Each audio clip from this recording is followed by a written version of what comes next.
Black History Month is a time to learn about the history of our people, the people that came before us, walked the path, and they left a story.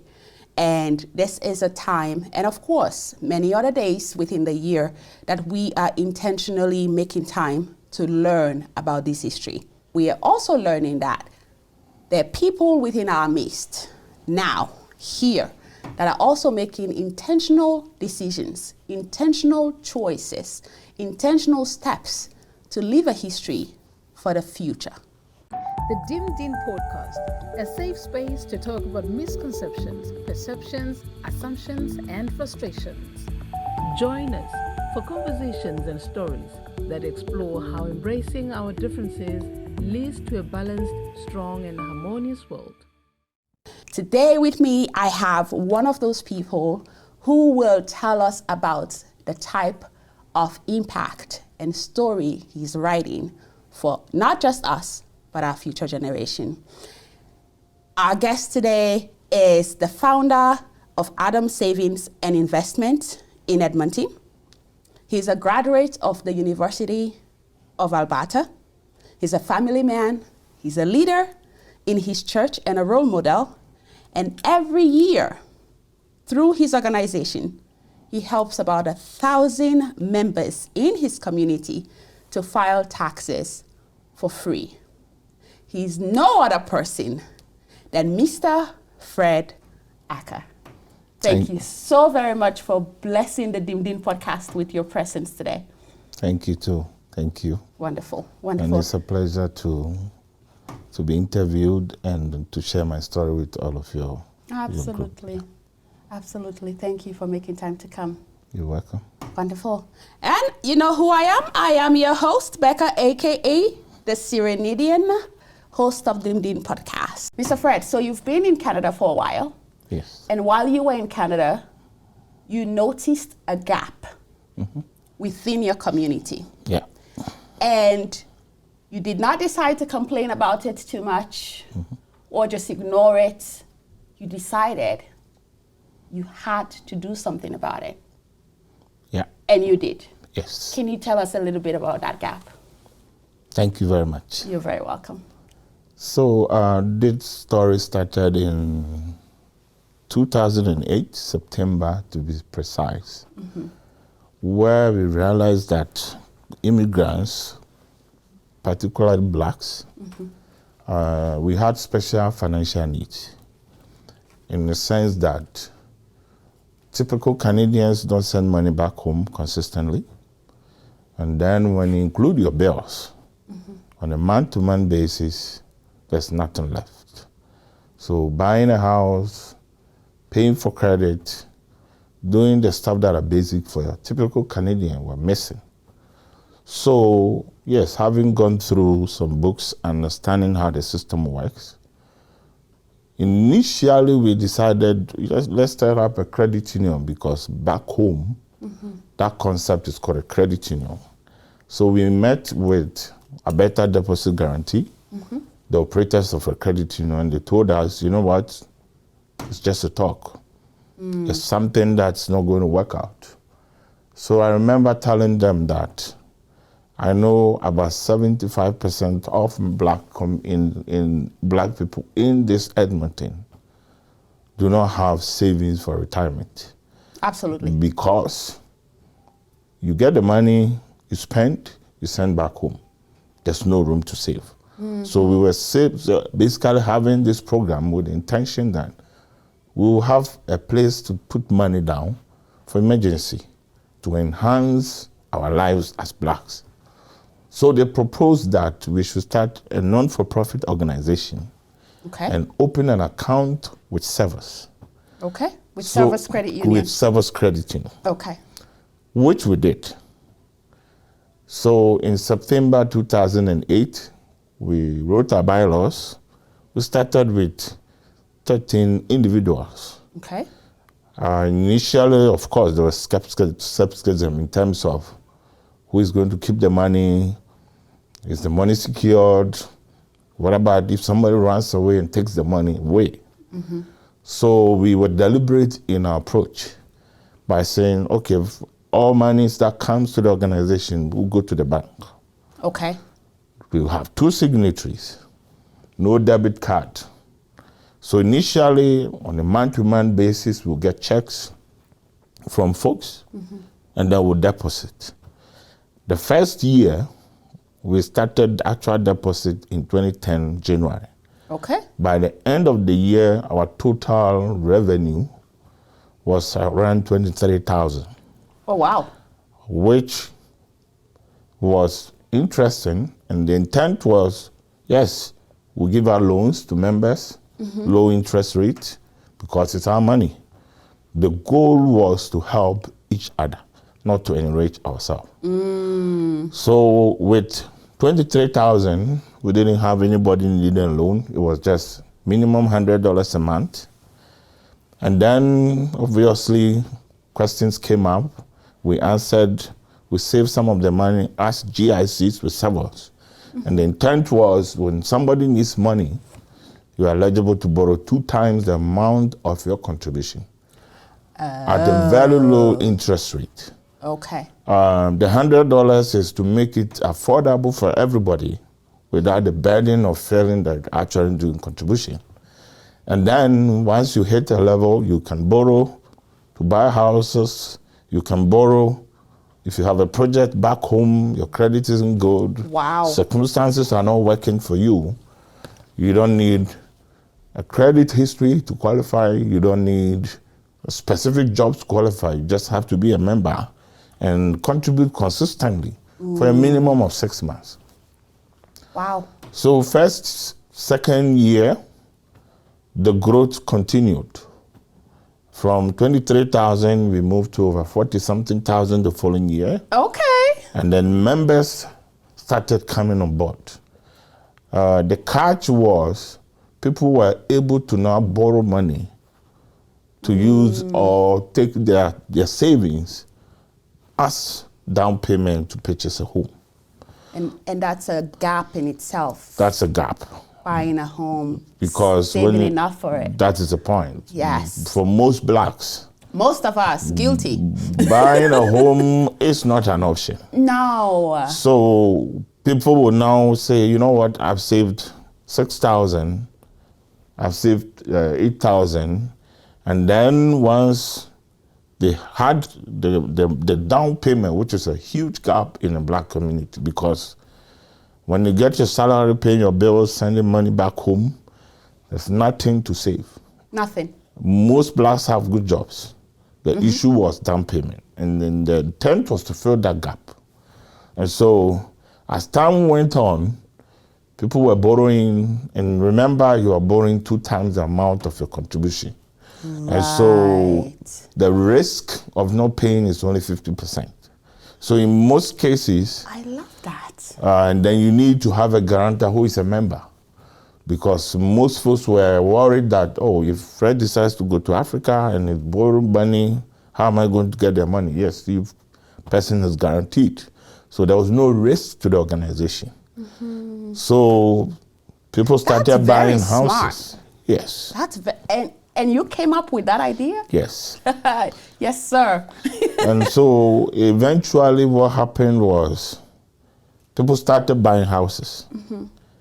And then word started getting out there.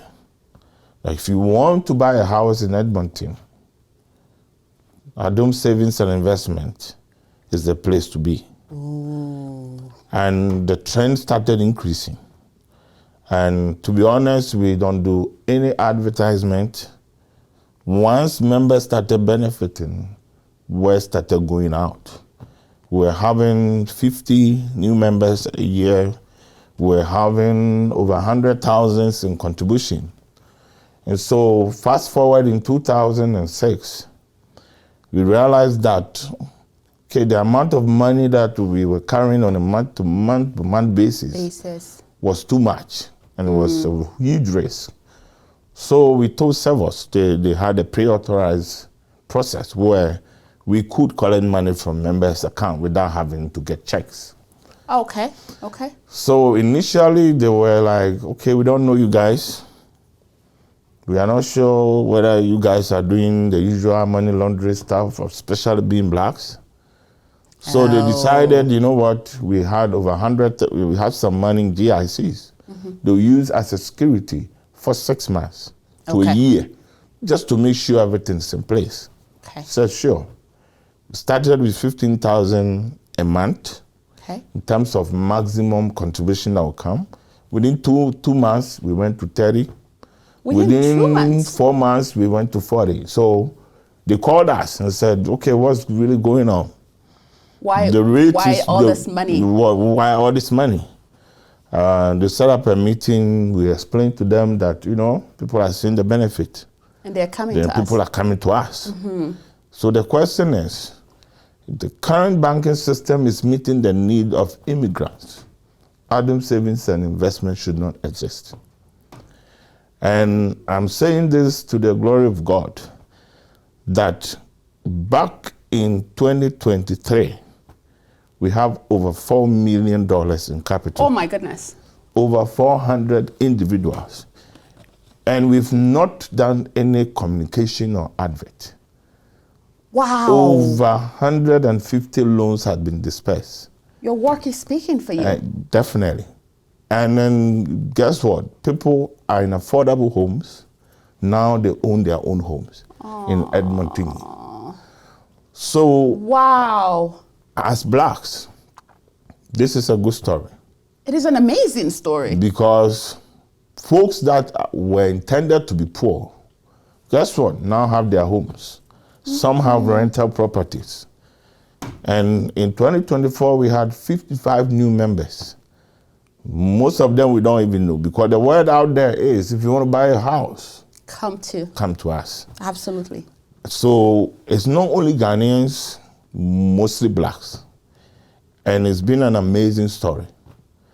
In terms of challenges we face. And that's exactly where I was going to go next. But can we spend a few minutes to just enjoy the beauty and the success story that you have shared with us?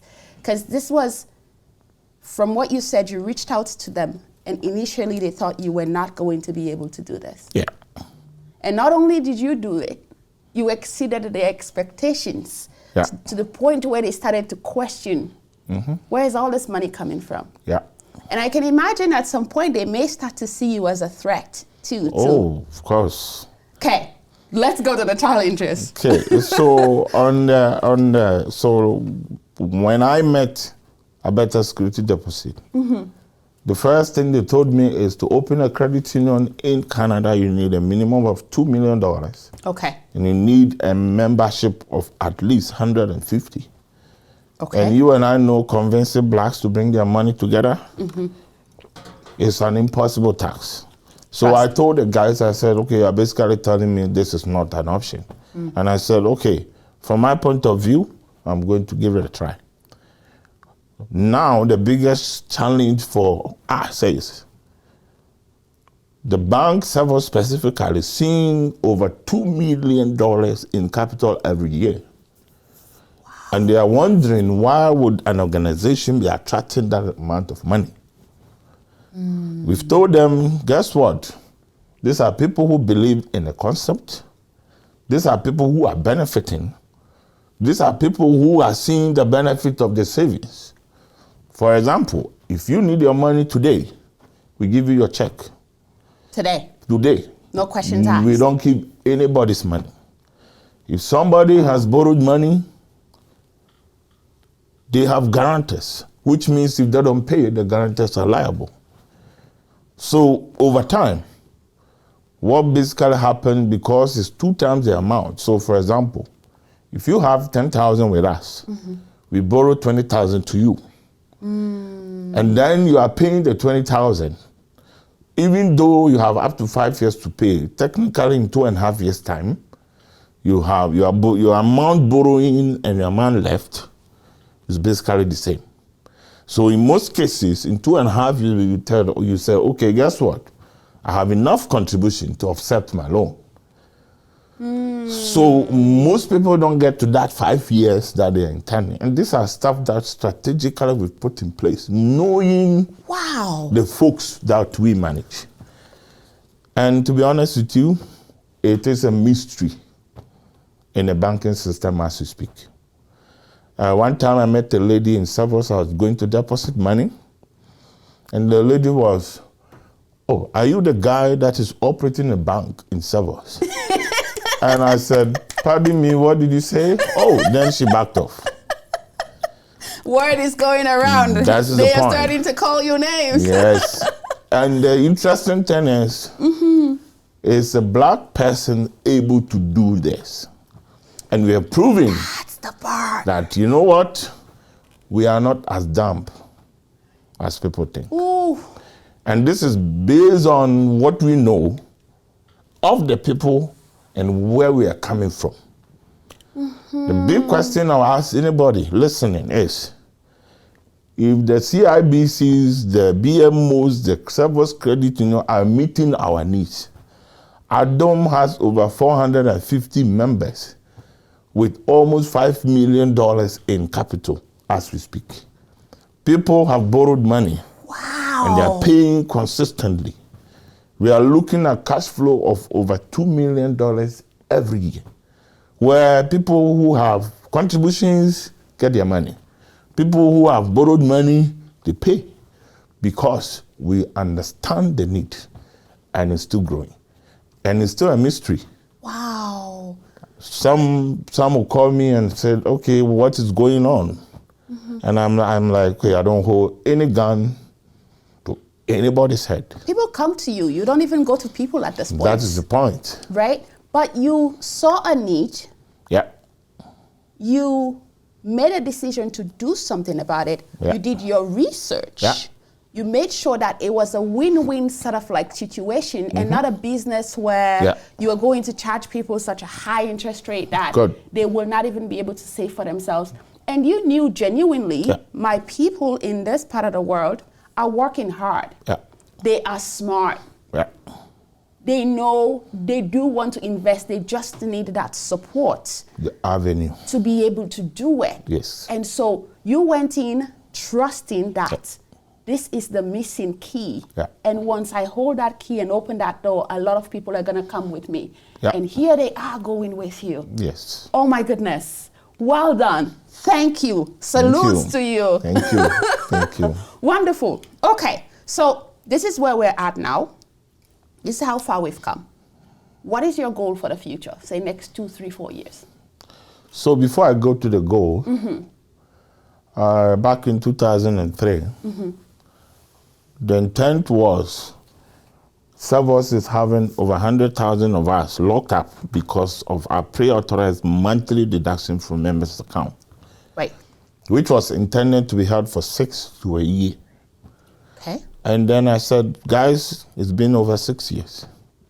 We've demonstrated that we are not running away with anybody's money. Absolutely, at this point. So why are you still holding our money?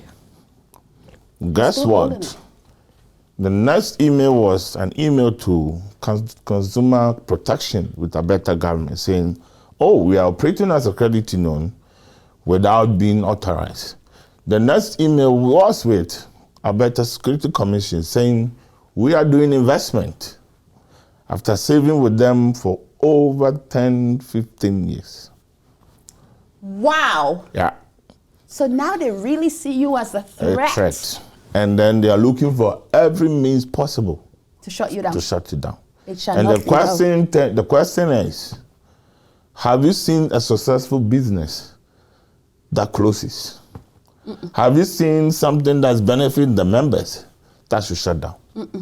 So we responded to Security Commission. I had an interview with them and I said, if you think black folks are dumb to be bringing their money together, then you are clueless. You are clueless. Because yes, it's much tougher to convince blacks to bring money than convince any other race.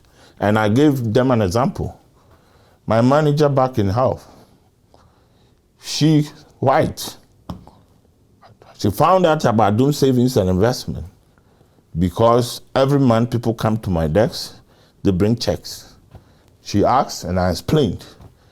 She started with $15,000. Whoa. My fellow black starts with $100. So that should give you an idea of the complexity. But the interesting thing and the mystery for them is, why is this possible? And the consistency. And not knowing that we've put a program in place. The only cost for Adom savings is bank charges. All of us doing the work, doing it for free. All of us fully employed. The goal is to provide service for your people. For my people, not to benefit. Wow. That is the key. Because we realize that, okay, if we start going, let's pay. Guess what? Every year we send monthly operational statement to all the members we meet, we discuss. Questions are going to come up. And so, from our point of view, we had to demonstrate by an example that this is a service game where we are putting the needs of the members first. Could you believe that over 400 members, average annual general meeting membership, maximum 22? Wow. Because there's transparency. Because people see the numbers and what the money is being used for. Wow. Which is not typical in our community. It's not. So back to your question about what is next. Given the challenges we are facing with the current banking system, because folks are bringing their money. You are looking at over 200,000 a month. And the question is, okay, where is all this money coming from? They've done all their investigation. They've done all the talk. I've told them there's nothing to hide. So recently we met and discussed that, okay, as a group, winding down is not an option. Because, like you said, my generations to come need an avenue to save, to buy homes, to live a life, to erase the mentality that poverty and black men are linked. Yes. So for that reason, we are not stopping. We're not stopping. We will transition to a credit union and become an official credit union in the province.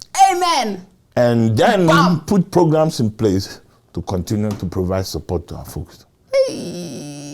And this is something that we have voted, and we are going to make sure we do that. It happens. Because the joy of it is seeing people who could have been renting now owning their homes. The joy of it, seeing people who never have thought of buying the homes. Now, guess what? That dream has been met. Why would it stop now when there are generations coming? Amazing. Recently, a guy called me from Ontario and said, you know what, Fred? I think you need this program in Ontario more than Alberta, because in the East is where the rare black poverty is. That's the need out there. And you will transition. That's the point. But somebody is thinking that it's a bad idea. And these same people will provide statistics. And I know that for a fact, that X% of blacks are poor, living below the poverty line, which is contradicting. Because genuinely, they should rather say, you know what, you are eradicating poverty and helping the government, because those guys would have been living in affordable homes. Now they are living. The destiny of those families have changed forever. 100%. So why would that be a bad thing? And there is a race component to this. Woo! Woo! You had a dream. Yeah. You did something about it.